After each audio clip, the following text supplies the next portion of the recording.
And now, live from New York City via Los Angeles, California, it's time for The View from Over Here with the man who has a view for all seasons, your host, Stan Weisleder. Okay, all you people out there, wake up. We are back. This is Stan Weisleder on The View from Over Here, and I'm with my producer, Malcolm Burman, who is sitting on my right, not on my left. Maybe your left, but my right. But actually, I'm to your left. I'm not to your right. You're to my right. No, If you look at the screen, you're to my left. My political opinions are to the left of yours. Sometimes my political You are opinions, to the left of... I'm to the left of Mao Zedong. Exactly. You are to the left also of Lenin. Yes. Okay. Actually, in a way, in the good old days, I did believe in communism. I have to admit.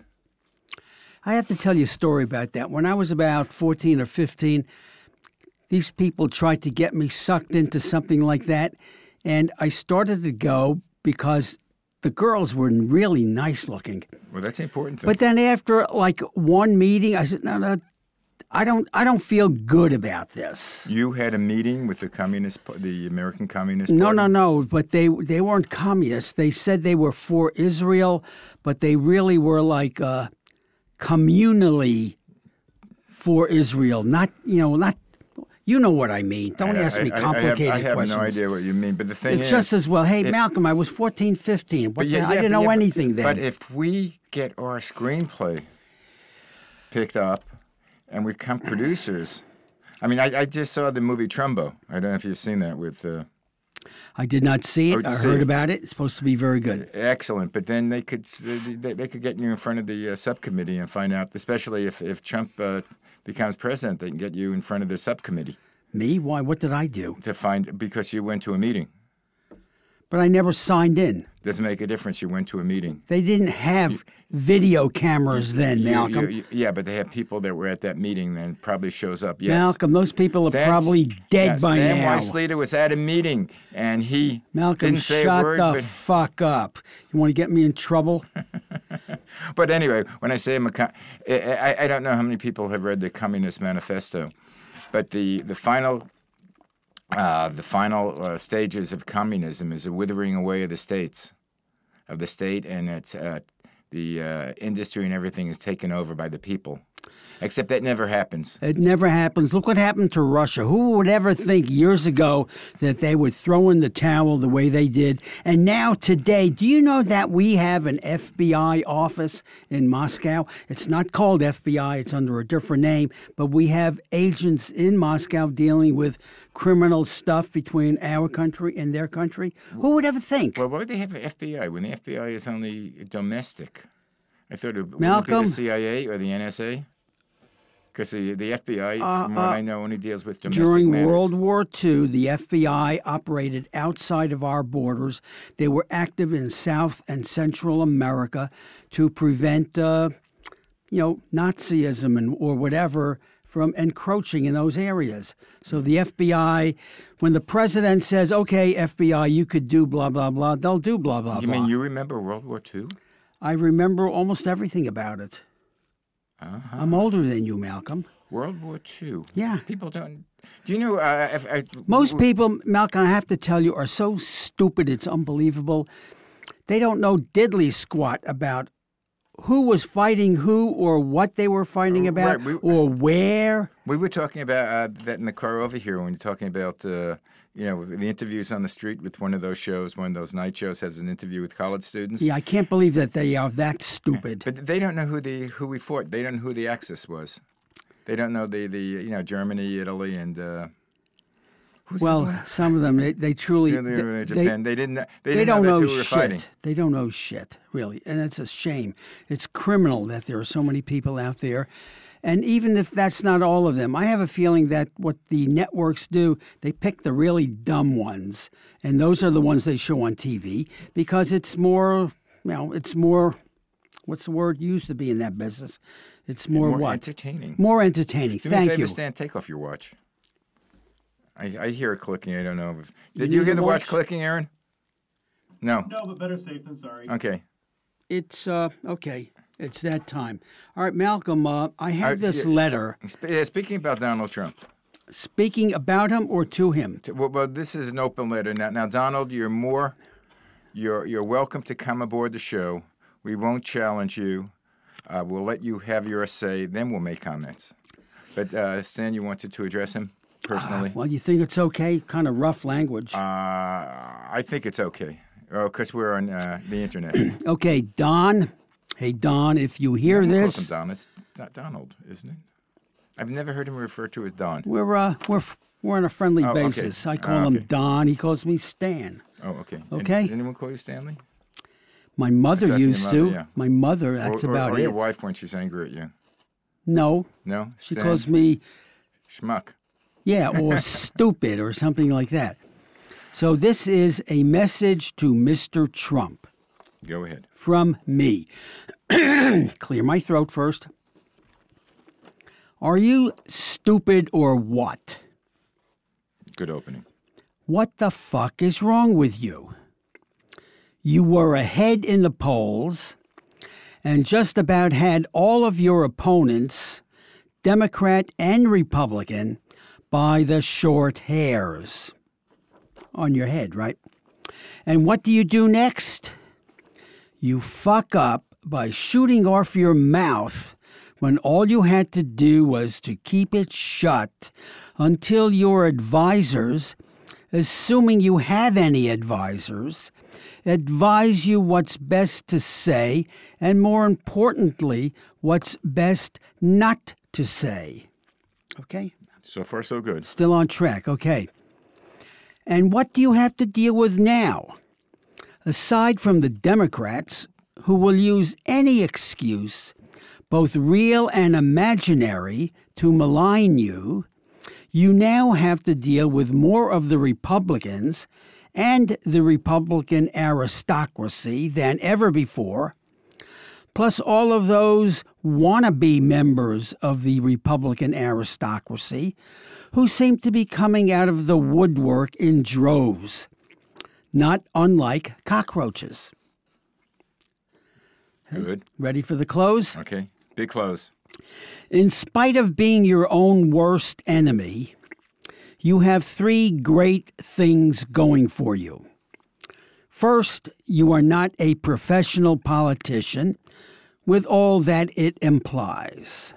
Secondly, no one can buy you.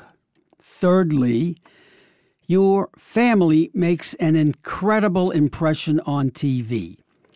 Some have even said that you should stay home and let your family campaign for you. People have a short memory span, including Republicans. But if you don't immediately get your shit together, you can kiss the presidency goodbye. Presidency goodbye. It's not too late.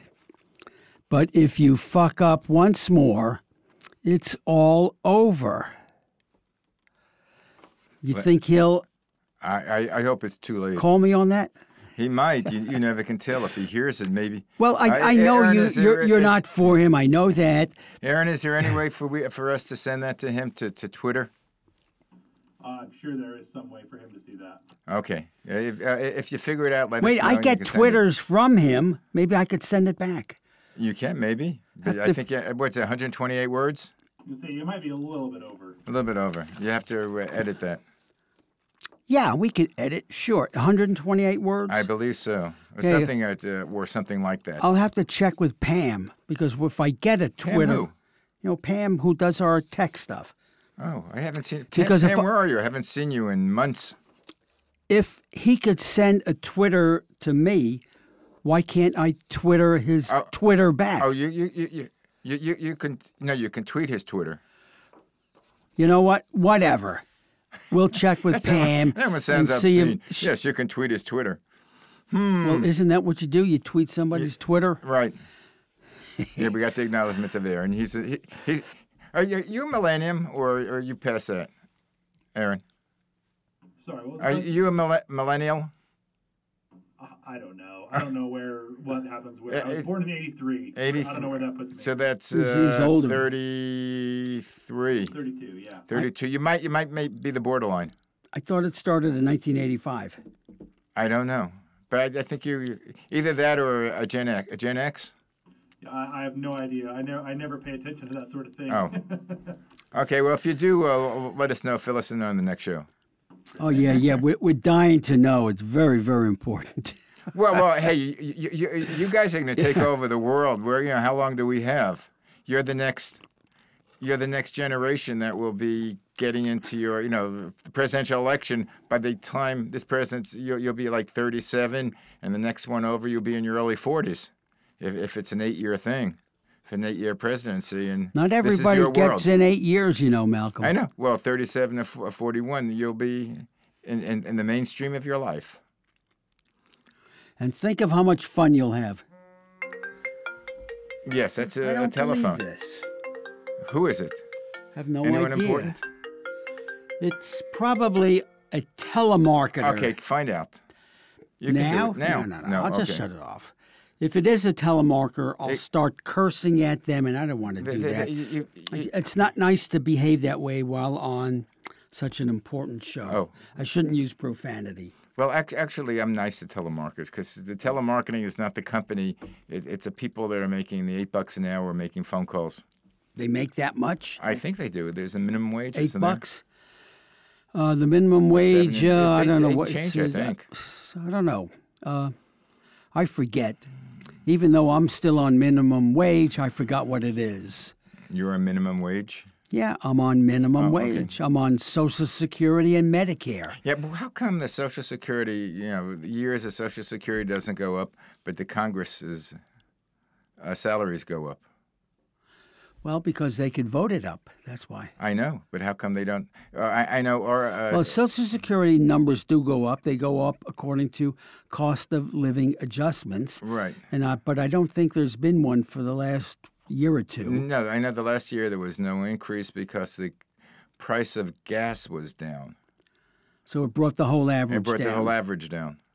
But the Congress voted themselves a raise. Well, of course. Why not? I mean, speaking of entitlements. Well, hey, we're paying for it, so what I do know. they care? They don't give a shit. Well, that's what Trump has to say. In that respect, he's right. But the thing is, how can... I mean, I think one of the reasons he was running on is an outsider. But as an outsider, how can he change the inside? Well, he is an outsider. But how can he change the inside then? He doesn't know Well, who does what. That's true. Nobody knows who does what on the inside. How could he change it? The only way he could do it, if he's popular enough, he could do like a so-called fireside chat like FDR, Franklin Delano Roosevelt, used to do. Talk to the people out there and tell them, hey, when so-and-so reruns or runs again in your district, do not vote for him because he did blah, blah, blah. So somehow, I don't picture Trump as warm and cuddly. Plus, he gives in. Didn't he endorse poor Ryan? Well, he had to. If he didn't, right. it would look stupid. He should have done so earlier. Right. You gotta, And McCain? But McCain, he gave in to pressure. He gave in because he had to. Yeah, because he's part of the establishment. Yeah, he could go his own way, but you can't do it 100%. On some things, you got to do it their way. Give him a little bone. Also, when it comes to McCain, there's a lot of stuff unsaid about him. If you do some research, you can Google it. There's so much that you can Google. You can Google You can't it. imagine. Hey, Malcolm, for all of my research for my writings, I don't go to the library anymore. I haven't been to the library in years. Yeah, but I Google it. But you can Google anything. But the question is, there's so much misinformation on the web. Well, I know if Google says it, it's got to be right. That's right? what people say. Right? Sure. Yeah. Well, you don't have to go just by Google. You could put in the subject matter. Put it in by itself. Don't Google, just subject matter, and a lot of stuff will come up. And you could check it against the stuff that you get on other sites, like Google, for instance. Well, it's interesting. I've been watching, the presidential election also before the primaries. You go onto different stations, and it's like different worlds. You go to CNN. Oh, yeah. And listen to something. Oh, that's me. That's you. That's Why don't my you wife. Shut it off. To shut up my wife? Well, I don't know if you could. Well, No. tell her you're busy. I'm busy. Okay. Talk to her. Tell her you're busy. Anna? Hello. You're on radio right now. Oh, shoot. You're on radio. Can you hear her, Aaron? I hear her, so... You're loud and clear. You're on my speaker. I think... Are you going to say anything? I think she hung up. She doesn't want to be on national radio. Right. She's shy. Anyway, you listen to CNN, and then and right next door to CNN is Fox. And I'll listen to CNN, then I'll listen to Fox, then I'll listen to CNN, then I'll listen to Fox, and it's two different worlds. It's amazing. You get a different, even a greater disparity if you go from those two to, let's say, channel 2, 5, 7, or 13. The so-called mainstream media, whatever. They have one way of reporting the news, and CNN and Fox do it an entirely different way. But there's where we're going to have problems now is with the debates. Well, I think. Do you know when they are? Sometime October. I think October 4th was supposedly that the first far one. off. Yeah. So there are only 3 debates. And they're going to be in the month prior to Election Day? Yeah. That's weird. Well, where should they be? You should start them early. Let the people start getting all riled up early. But the question is now, originally Trump was protesting that they're doing the NFL games. Can you imagine, the NFL? Well, number one, it's a different day and age. If you want to listen to the debates, you could listen to it on tape. You can get it, you record it if you want to do the NFL. If you want to do the NFL, you record the NFL and listen to the debates. NFL is one game a week. Right, but I think you got 7 days in the week. But there are 2 of them. I mean, I think 2 of the 3 debates are against an NFL they football could game. Change it. What's the big deal? What's the big deal? Well, all they have to do is find out a location to have it. They have. I think they're in major They could have colleges. it right here. We are inviting them to have this place here as the location. They can come here. They got free parking here. Yeah, they can do it right here at this table. Well, what's the capacity of this auditorium, Aaron? Can we fit 600-700 people in this room? It might be a tight squeeze. Might be. I think it might be a tight squeeze. Okay, but they could come themselves without all of their flunkies. But this whole thing was this. The dates were set 18 months ago, so it's not rigged against Trump. Nothing is cast in stone. Everything is changeable. Right, but what they do is they look at all the religious holidays, because in October the Jewish holidays are in October. Yeah, I would rather see them sooner. I want to see the fireworks earlier. And I have a question for you, and maybe you know, since you've been following this stuff a lot earlier or longer than I have. Talk to me. When they do their debates, will this be predetermined questions that are posed by the reporters? Or let's say I'm debating you. I could say, hey, Malcolm, what about you did blah, blah, blah? To tell you the truth, I'm not sure. I think you don't know. I think there are a few set questions, but then they can go off on different tangents depending on the answers. But the big question now is who's going to be the moderator? Because I thought Obama is going to be the moderator. No, but 4 years ago, who was that? I forget the lady's name who got into trouble because she pressed the Republican candidate for answers, and she more or less they thought she was, a little biased for a Democrat. Was it candidate? I forget her name. They're all a little biased. But the question. Who would they have? They have someone from Fox. They have someone from CNN. All of them have different slants. You're right. They all have different slants, and it's human nature. You can't help it. Yeah, but at one time, remember the Walter Cronkites of the world, the Edward R. Murrows of the world. They were supposedly like newsmen who got the information without being biased one way or the other way. True or not true, but they had that image. Well, they had that image. Was it true? I don't know. It was in the 60s. They said the most truthful person, the people that relied or believed the most was Walter Cronkite. Yeah, I remember that. I remember that, war, the Vietnamese War. I'm old enough to remember that. Oh, that's good. I remember when they used to say the person who has most of the correct information was Joseph Goebbels.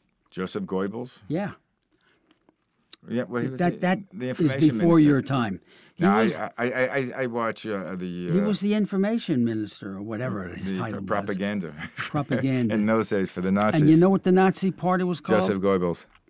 The National Socialistic Party, okay? Not the Nazi Party. National Socialistic. Do you know that the swastika is an old symbol? Yeah, it comes from India. Is it India or Greek? India. India? Yeah, many, many, many years ago. And what did it mean? I have no clue. It was a good meaning. I have no fucking idea what it meant. But because I read it was in something or other that they had the swastika and someone complained, and then there was that whole on Google they had all that information on well, you could what it stood for. But it was a very positive symbol. Yeah, back then. So before the Nazis. It got subverted when the Nazis took it over. Why they picked that, I don't know. It's not important, but they did, and it's been with that connotation since. Except for students of history like yourself that know better and know. Well, actually, I watch. Oh, I'm forgetting the name of the station. There is a station that, like at 2, 3 o'clock in the morning, when I wake up, they have all the stories about. You wake up the to Nazis. 3 in the morning. Yeah, because I go to sleep about 8, 9 o'clock at night, and wake up 2, 3 o'clock in the morning. I can't fall back to sleep. Wow. So I watch an hour or two of TV and go back to sleep for an hour. So you get tired and then go back. Yeah. And there are a lot of, on cable, there's a lot of information, a lot of good stations. Name one. That's made me right. Nova. Nova? Isn't that on regular TV? No, I think it's on PBS. Oh, well, that's regular right, TV. But there with some of the other stations, I'm forgetting the name of the stations. But they have a lot of the thing about World War II with the Nazis, and I didn't know that they had tried to assassinate Hitler. Beginning like in 41 or 42. They tried to assassinate him about 24 times at least. The only one that really made the headlines was the one that almost succeeded when they in fact made a movie about it with Tom Cruise playing the officer who planted the bomb in their headquarters. And what happened, one of the officers, one of the generals, it was in the way near his foot, so he moved it a couple of feet away behind the leg, a big fat heavy leg of the table. Mm-hmm. And that protected Hitler against a lot of the blast. Yeah. If he hadn't done that, he might have been killed. And also, if the guy who put the bomb together used double the explosive like he was supposed to, the whole building would have been gone up. There's so many things. Do you realize how many close calls have shaped the world and history? Like, just off the top of your head, what happens if Lincoln had a cold that night and decided he wouldn't go to the theater? It would have been a different world today. Right. Yeah. Let's say Jack Kennedy, instead of standing up, would be sitting down in the car with us talking to someone else. What would happen if Robert Kennedy wasn't killed? There's so many incidents like that. You can't rewrite history. What if? And it's pivotal. I mean, just those 3 things have changed the course of the world. Take the one about Hitler, the most successful yet it still failed. The one that they almost did it was the one in 1944. I think it was. Don't remember the date, June or July of 44. The Allies were already landed in France. If they were able to kill him, if they were successful, the German high command, they would have sued for peace at that time. The rest of the country would have been intact. Yeah, okay, they had to go along with unconditional surrender, but at least their country, the rest of it, would not have been devastated. It would have taken them a lot less time to recover. the Russians would not have been able to do what they did by, sweeping as far west as they could. If they killed Hitler, it would have been a totally different ending to World War II. How about if Hitler's mother had an abortion? Yeah, okay. So these people who are pro-life... But he was Catholic. They didn't believe in abortion. I know. Well, that's what I'm saying. If those pro-life people said he shouldn't have been aborted, if they had a choice now. Who the hell knows? I don't know. Questions you have to think about. That's too iffy. But somebody wrote a book, and I think they even made a movie about it. What if the Nazis had won the war? Okay? What would have happened? That's a whole different ballgame. But I have to tell you, as you know, I'm a big student of history. I'm not what you call a historian. I'm an amateur historian, okay? And I've done tons of research for the books that I've written. And the Nazis, the Germans, they were so far ahead of us in so many different aspects of science. In weaponry. In weaponry, not in atomic research, because Hitler, his theory was that atomic fission, atomic research was Jewish physics. Well, that's so it. Officially, that was their... well, he threw out all the Jews. Yeah, that was, they all came here, and that's Einstein. why we were able to develop who's the one with the rockets that helped him? Werner von Braun. Von Braun, he was captured by American troops at the end of the war. Actually, he surrendered. He looked to surrender to the Americans. He didn't want to go to the Russian side. And he took as many of his people as he could. And they whisked him away right away. Was he Jewish, von Braun? No, I don't think so. No. No, he wasn't. He was one of the tribe. He was not a tribe member, definitely not. But there were a number of tribe members within the Nazi hierarchy and in their armed forces. There's a study done about this. And did you know that Göring is known as the head of the Luftwaffe? Luftwaffe. His second in command, Erhard Milch, was half Jewish. Which half? I don't know what. I was like, which half? The bottom half or the top half? The mother or the father, whatever. Yeah. And he had a lot of Jewish people in his organization, and he would get criticized by some of the other officers who weren't, really didn't give a damn about Jews at all, and they just wanted them all out. And when they would complain to him, his answer was, in the Luftwaffe, I decide who's Jewish. In other words, if somebody was useful to him, he wasn't Jewish. He was okay. And he had a lot of people like that. In fact, a guy, what was the guy's name? Oh, I don't remember his name. But there was a professor who wrote a book. And it's about all of the Jewish people who were soldiers within the Luftwaffe and throughout the entire German armed forces, how many officers there were, how many privates, and so on and so forth. And the estimate was that as up to about 100,000 Jews, or half Jews, were in the German armed forces during World War II. And it's all documented. You could check it out on Google, whether you believe Google or not.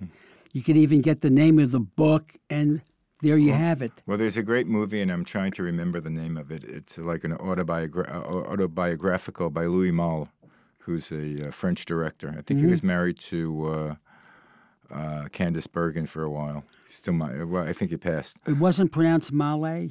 I pronounce it Mal. It could be Malay for all I know. But it's about him hiding in a French school pretending to be Christian.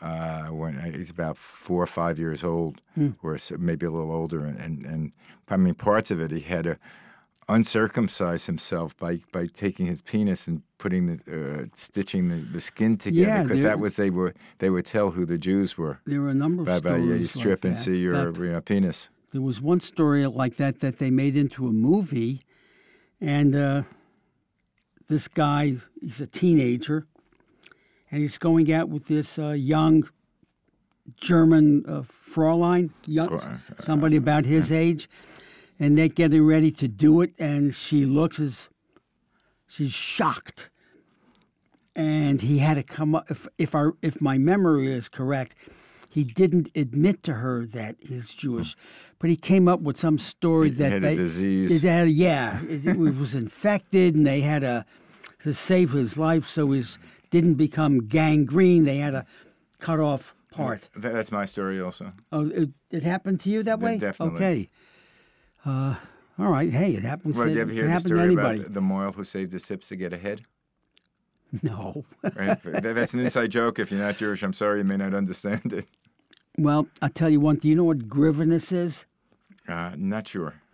Well, anyway. It sounds like part of a meat. It's something that your grandmother or great-grandmother might have or would have made by cooking a chicken and frying up chicken fat with onions. Well, it's something that's not good for you, okay? But it tasted good. So what I was going to say is, and I remember what the stuff looked like, never buy griveness from a Moyle. Right. Okay? You get it, don't you? No. Good. You don't get it. I get it. I'll explain it to you after the show. Well, I know not griveness, but schmaltz. Well, that's a chicken fat. That's the rendered fat from a chicken. Right. How they get it, I don't know. I know a chicken has a lot of fat. And do you know that? How do they get the secretions out? Well, because you make the chicken and all the droppings of the fat. Droppings of the fat. Because my wife makes chopped liver, and you have to make chopped liver with chicken schmaltz. But she's not Jewish. How does she know that stuff? But she did it one time with butter. What country is she from? El Salvador. Okay, so they do that down in El Salvador? No. She's learned how to cook Jewish food. We have sometimes for breakfast frijoles with matzah bread. Okay. So she makes that chicken fat. Oh, she makes a great Jewish dish. Really? Dishes, yeah. Well, the matzah bread, the chicken soup. Oh, she makes a great potato pancake. Latkes. Really? You had to come over to her. You were over the house one time for dinner, right? But I don't remember what you had. Not for breakfast. Not for breakfast. I remember one thing she made was incredible. Oh, the yuca. You like yucca. Yucca. I don't know. Y-U-C-C-A. Malcolm, it was like a gigantic French fried potato. It was incredible. In fact, I got to tell you, a couple of months ago we were down in Florida, and I went to this Cuban restaurant. I like Cuban food. And on the menu was with the different choices. So I had my plantains and fried chicken with onions and rice. And I saw yucca. I said, I'll have some yucca. I thought it would have been like what Anna makes. Right. No. It was boiled. It was boiled. It wasn't deep fried. It wasn't fried. It tasted like crap. Really, it was not. I said, like I don't want this. Like a mashed potato. No, it wasn't even that good. It was terrible. So not at all. It's yucca con chicharrones you got to have. Who? Chicharrones. It's little pork rinds. And the yucca, and they have it in a hot sauce. And I forget that. I usually always try cortitas, sort of like a coleslaw. I think I had that at your house. And you eat it with your hands. No, we didn't eat with our hands at your house. You eat it with your hands. We used utensils like normal people. No, normal people eat with their hands. Well, I know they did 100 years ago, a couple hundred years ago. A few hundred years ago, they didn't have utensils. If you went to an Ethiopian restaurant, they eat with their hands. Even now? Even now. Really? Yeah. Or you eat certain... I've never been to an Ethiopian restaurant. Well, you have to go. And eat with your hands. Eat with your hands. Son of a gun. Where are there Ethiopian restaurants? Well, actually, in L.A. There's a whole slew of Ethiopian restaurants on Fairfax, around Olympic, mixed in with the Jewish delis. Really? Yeah, it's a big. Hey, speaking of restaurants, you ever go to a Russian restaurant? I had, that's going back about 30 years ago. We had my mother's 75th birthday at a Russian nightclub in Brooklyn, in Brighton Beach, and it's called Brighton Beach now. It's called Little Odessa. I've been there. Or Odessa by the sea. Yeah, one of those. Yeah, I've been there. And we went to the nightclub, and we had about 40, 50 people that my brother and I, did the party for. So we go there, and the table is all set up, and I think that's all the food. That's just the beginning. That was the appetizer, because after I finished all the food. No, that was one of the appetizers. Right. Then you get a few more. Right. You don't get your main dinner till what time? Right. Time to be asleep with all the vodka in. Yeah. I think. But the answer is yes, I've been to a Russian restaurant. Well, the first time I experienced that was a Russian wedding. And we're eating and we're eating and we're eating. I know this is not the main meal because I ordered. They asked me what I want for my main dish, and I've been waiting I think 3 hours. And meantime, there was an unending supply of all kinds of food. Some I knew what they were, some I never heard of. It was without end. So when do I get what I asked for? It eventually came. I think it was 2 a.m. You were sleeping. I couldn't eat anymore. Take a doggy bag. That's what I did. Oh, I haven't been to a Russian. What was the Russian wedding? Well, that was a Russian wedding, but Russian nightclubs, they have them here in L.A. Go to a Persian bar mitzvah. I've never been to one of those. It's the same, and it starts late, and it's 3, 4 o'clock in the morning. You go home. If you can. If you can. Otherwise, you just fall out by your table. It's funny when you see that kind of a spread, that kind of a meal, that kind of a dinner at a Russian facility, because 30 years ago, 40 years ago, after World War II, before, during, and after, Russia was really like a third world country. They didn't have much of, they had a great army and a big army and all of that stuff with the ships and the planes and atomic weapons and so forth.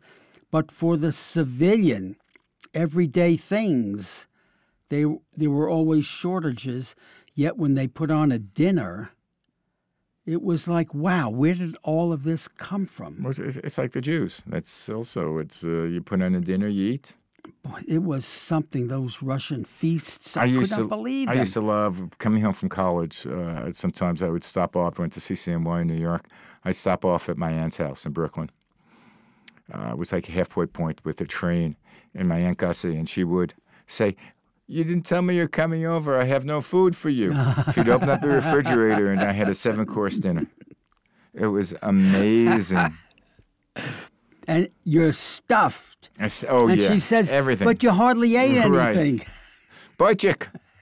Es mein Kind. But it's in any language, in any culture. It's in Yiddish, it's Es mein Kind. It's in Italian, manja. And in Spanish, it's come. Everybody wants their kids to eat.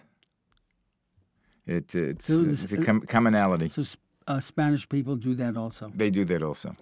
So that would be also people from South and Central America who are of the Latino. Spanish heritage, because those areas were settled by people from Spain. Except Argentina. Portugal. Except Brazil. Brazil was Portugal. Because they speak Portuguese. Have you been watching the Olympics at all? No, I haven't. But what I've been doing is watching like the recap with the late news, and it would just give you like a 5-second clip. Okay. So far, the American basketball team is doing well. They had a hard game against Australia, Australia had 5 NBA players playing for them. Really? Oh. And the swimmers are doing well. And I think tonight, Michael Phelps. Track and field hasn't started yet. And the gymnastics, I think the women won everything. No kidding. And they have this little girl, I forget how to pronounce her name, Simone Biles. And she's like, I think she's 19 years old and 4'8". And she won everything. In that sport, once you pass 21 or something like that, you're old. You're over the hill. Yeah, there's one an African American lady, Gabrielle. I think she's 21 or 22. She's a grandmother. Really? Yeah. I mean, figuratively speaking, of course. Well, there are some excellent athletes that have gone for a number of different Olympic events, and they're 4 years apart. Phelps. He started in the year 2000. I think he was 16. 2000. So if it's 16 years. So wow, It's that's his 16, it's fifth 12, Olympics. 8, 4. It's his fifth. It's his fifth. And he has what, 23 medals so far? Yeah, I think 20 or 21 gold medals. And then some bronze or silver. Yeah. So altogether, he has like 24 medals, right, at least. Right, plus whatever he gets in the year 2020. You think he'll ever retire? I don't know. There was an interesting interview with him with Bob Costas after the Olympics of 2016. We said, no, I'm definitely retiring. This is it. Can't have no more. I'm going to have fun. And of course, well, he got into trouble. I think he retired for 2 years. Yeah, he got into trouble with the law, something about DUI or something he shouldn't have done, and he had to get back on track. And I guess part of his rehab was, hey, I got to get back to where I was. And so he ended up trying again for the Olympics, and he made it. As a lawman, if you have in the future, if you have a car that can drive itself, will there be a DUI? Can you drive automatically while drunk? If you're not driving it? That's a very damn good question. You're supposed to be ready to take over because the automatic cars don't cover every single contingency, and a human person is still supposed to be better than no person. I don't know, Malcolm. Well, right now it is, but one day it's going to be driving. It's going to be fun for the lawyers. They're going to have a blast. But it's no fun anymore. Look at airplanes. They've been using remote-controlled airplanes since World War II, but you don't see any of them now commercially. No, they want a pilot there. Well, the only remote control you have are the drones. Yeah. That's an amazing. I don't know if you've ever seen any of the stories on 60 Minutes or any of the news shows where you have like these 17, 18, 19-year-old soldiers, in bunkers in Arizona or Colorado, and they are controlling all the. They're fighting a war. They're fighting 10,000 miles away in the Middle East, and you see they have the pictures of what's happening, and of course they don't have the. They can't make the orders, but when they get orders, they're the ones that have to execute them. It's amazing. Yeah, I always wonder how they deal with the timeline difference, because sound travels at one speed, light or signals travel at another speed, and if you're going halfway around the world, what's the total time delay? It has to be in the seconds. But probably milliseconds. They probably have some ways of counteracting or adjusting. Yes, not the second. I mean, you see. I guess it's fairly sophisticated, but something. You watch your news today, and you have your reporter in Bangladesh, and you hear the reporter in New York or California asking them a question. There's probably like a half a second delay. I think it's more than that if you watch it. Well, or a second delay, but these are the. A makeshift type of equipment that's not the top of the line. How do we get on this subject? What were we talking about before? I have no idea. Well, we were talking about chicken schmaltz. Yeah, and then you went to something else, and then to something else, and then to something else. Well, that's a problem. Now, a lot of people don't, You know what that indicates? We don't know what the hell we're talking about. Yeah, but if anybody's listening to the show, they know that. This is known as top of the mind show. It keeps on changing depending on what the last top of the mind. Was. Maybe it's the bottom of the mind. No. It's like have you listened to the Jerry Seinfeld show? I've never seen Seinfeld. He'll be talking, and then Kramer will come in with a totally different topic, and all of a sudden, the different topic becomes the main discussion. But he always picks on something very, picayune, something in detail that nobody else would talk about. and all of a sudden it becomes a topic. Malcolm, I couldn't tell you. I've never seen that program. And that's our show because people love it, right, Aaron? You love our show even though you play. Well, Yeah. That's what he says. Well, what are you doing on your phone? I'm just responding to a couple emails. Oh, okay. You're supposed to be listening to the show. I am. Yeah, because we expect detailed information about what we do right or wrong or what holds your interest. We're going to give you an oral test when we're done. Because remember, you're the new generation. You're the people we're trying to reach. I promise I am listening. Okay. Don't want to put you on the spot. No, I know you are. You just did. Just did, Malcolm. Anyway. All right, now, do you know what we're supposed to talk about next? The Olympics. Well, we were, but go ahead. You want to add anything? Yeah, everybody's talking about too many commercials, and it's too... There are too many commercials. Anyway, I know what we wanted to talk about. Sex. No, not sex, but close to it. When the Olympics were first introduced in ancient Greece, not modern Greece, or modern Olympics, I think started like 1928. Or 1902, I think. I somehow get 1902 as a... Well, all right, that's not important. But it was in the 1900s, okay? But back when, like 2,000, 2,500 years ago, you know how they did the Olympics, right? They didn't do it on TV. But how... Oh, natural. Yeah, they were all bare-ass naked. But I don't know if there's any women. It was all men, I believe. But spectators could have been women, I think. Yeah, but the spectators were women, but they weren't naked. Oh, no, not the Just spectators. the men were naked, the athletes. The participants. And I don't think there were women. But I don't know if I would want to see a group of naked men. Now, if it were, in today's day and age, I wouldn't mind seeing naked women, but then again, I'm a pervert. Or some people say. You're a pervert anyway. Or prevert. Prevert. You're a perverted prevert. But what I do think is that there should be one uniform for Olympic athletes. It shouldn't be country instead of by country. Right. It shouldn't be. Each country should send the best athletes, but I think that the athletes themselves compete against each other, not as a country. So you don't believe in that? Let's say the U.S. has more medals than China. It shouldn't be by country. No, it should be by. We have umpteen medals, and they only have 3 or whatever. It should be, the athlete against the athlete, because that was the original concept of the Olympics. Maybe it was, but things get perverted over the years. But again, I think it should be, it should be one uniform, and it should be basically an athlete competing against an athlete or a team competing against a team, and not necessarily, this is America, this is Russia, this is China. You could write into the Olympic Committee and let them know what you think. I know it could have, and possibly have done it. That you already wrote in? Yeah, something they couldn't give. They couldn't care. They couldn't give a flying blank. I'm not going to say the word. I'll give it up to you. Do you know that expression? Yeah, I've heard it. Somewhere in my in your youth. My youth from Brooklyn. But anyway, so the Olympics are on now. Should be on for another 2 weeks.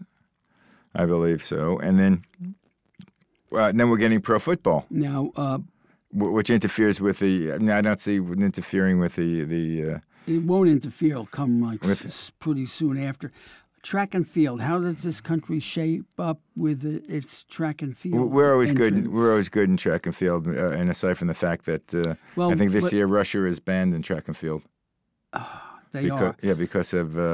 But what about the long-distance runners? The U.S. has never really had long-distance runners. They come from... now they're all African countries. Yeah, Kenya and places like that, and Ethiopia. Maybe, Ethiopia. Also, some of the Scandinavian countries. You're talking about the marathons.